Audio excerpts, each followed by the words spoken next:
آج ہم بہت ہی اہم ٹاپک کو ڈسکس کر رہے ہیں اور وہ جو آپ کی من پسند بہویں تلاش کرنے کی جو ذمہ داری آپ کے سر پر ہے اور آپ کے ماشاءاللہ لائن سے بیٹے ہیں تو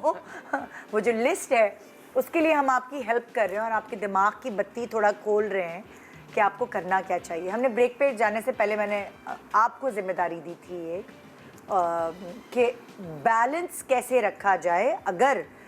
ساس کی یہ فرمائش ہے کہ گھریلو بھی ہو بہو اور ہسبینڈ کی یہ فرمائش ہے کہ سارا برڈن گھر کا میں نہیں اٹھا سکتا, میری سیلری اتنی نہیں ہے, تو میری جو بیوی ہے وہ ورکنگ ہونی چاہیے تاکہ ہم ایک دوسرے کے شانہ بشانہ چل کے کام کر سکیں. سو بیلنس کیا ہونا چاہیے, پلیز کوئی ٹپس آپ لوگ دیجیے. اچھا, بیلنس کے اندر سب سے پہلے ہمیں رولز ڈیفائن ہونے چاہیے کہ ہمارا ایک ٹاسک وہ ہے جس میں ہم نے کام کرنا ہے, ٹھیک ہے, اور دوسرا ٹاسک وہ ہے جس میں ہم نے اپنے گھر کی ذمہ داریوں کو نبھانا ہے, ٹھیک ہے. اس میں سے پرائیورٹائز کر کے ہم نے اپنے دن کے جو گھنٹے ہیں ان کو مخصوص کرنا ہے کہ ہم نے 8 آورز یا 6 آورز ہم نے کام پر دینے, باقی جو ریمیننگ آورز ہے وہ ہم نے گھر پر دینے, ٹھیک ہے. اب چونکہ آپ ڈبل ڈیوٹی کر رہے ہو یعنی 2 ٹاسک کر رہے ہو, ہیومنلی جو ہے وہ آپ پاسبل نہیں ہے کہ آپ ایک ساتھ بہت سارے کام کر سکیں. تو آپ کیا کر سکتے ہیں کہ آپ نے یہ دیکھنا ہے کہ کون سے ٹاسک ہیں جو آپ کر سکتے ہو, آپ کے علاوہ کوئی اور نہیں کر سکتا, ٹھیک ہے, وہ آپ نے کرنا ہے. آپ اس کا جو بھی ڈیڈیکیٹڈ آورز ہیں وہ ڈیسائیڈ کر لیں. وہ کون سے ٹاسک ہیں جو کوئی اور بھی کر سکتا ہے, تو آپ نے وہ ٹاسک اسائن کر دینے کسی اور کو. فار ایگزامپل یہ کہ مجھے لگتا ہے کہ میں سیشنز بہت بہتر لے سکتی ہوں بٹ رائٹ اپ جو ہے میرا وہ کوئی اور کر سکتا ہے, تو میں نے وہ رائٹ اپ کا ٹاسک عام ایگزامپل کے اندر فار ایگزامپل جیسے گھر میں صفائی ہے تو صفائی کے لیے آپ میڈس رکھ سکتے ہیں, ٹھیک ہے, کوکنگ آپ خود کر سکتے ہیں, بچوں کو ریز آپ کر سکتے ہیں بٹ ان کے جو ہیلپرز والے ٹاسک ہیں اس کے لیے آپ نانی رکھ سکتے ہیں. تو آپ نے سپورٹ سسٹم کو بلڈ کرنا ہے, سب کام آپ نہیں کر سکتے. نہیں تو ان کی تو اتنی انکم ہی نہیں کہ وہ نینی رکھے یا اس طرح رکھے. سمپلیفائڈ کر سکتے ہیں نا, وہ پارٹنرشپ کا نام ہے. تو ہم اپنی بچیوں کو تو ریز کر رہے ہیں خود مختار ہونے کے لیے, انڈیپینڈنٹ ہونے کے لیے, لیکن ساتھ ساتھ لڑکوں کو بھی ریڈی کریں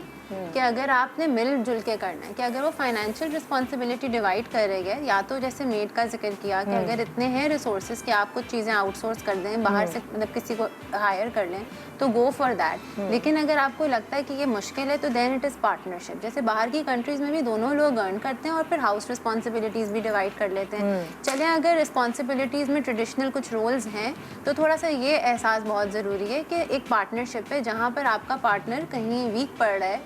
تھوڑی سی کچھ مسٹیکس ہو رہی ہیں, اس کو نظر انداز کریں, کیونکہ ان ساری چھوٹی چھوٹی ڈیٹیلز میں جاتے جاتے آپ ایک چیز کو نہیں مد نظر رکھ رہے, وچ از دا پیس آف دا ہاؤس. کہ آپ شادی کرتے ہیں گھر میں, آپ چاہتے ہیں آگے آپ کی نسل اچھی ہو, تو خوبصورت نہیں ہو نسل لیکن ایک مینٹلی اسٹیبل, ایموشنلی انٹیلیجنٹ اور ایک سکون کے ماحول میں آپ بھی رہیں اور بچے بھی وہاں پہ پلیں اور ہسبینڈ وائف کے بیچ میں بھی ہارمنی رہے. تو میں سمجھتی ہوں کہ بیٹیوں کی تربیت کے ساتھ ساتھ بیٹوں کو بھی ریڈی کرنا ہے کہ if you want a working woman تو پھر یہ چیزیں بیٹا آپ کس طریقے سے نہیں ہو سکتی. اس جو آپ جنہوں نے ابھی ذکر کیا انہوں نے کہا میرے بیٹے کو OCD کا مسئلہ ہے, تو اس کہ وہ بہنوں سے بھی لڑتا تھا, تو یہ چیز آپ نے پہلے سے ازیوم کر لینی ہے کہ وہ بیوی سے بھی اس کا یہ کانفلکٹ آئے گا, تو اس کو پہلے شاید تھیراپی کے لیے بھیجنے کی ضرورت ہے, سائیکائٹرسٹ کے پاس بھیجنے کی ضرورت ہے. کیونکہ ایک جس کو مطلب ایک نئی لڑکی آ رہی ہے اڈلٹہڈ میں, جو اتنے سالوں کا مسئلہ ہے, وہ ایک پرسن جو وائف ہے یا ہسبینڈ ہے وہ پارٹنر کا ٹھیک نہیں کر سکتا. تو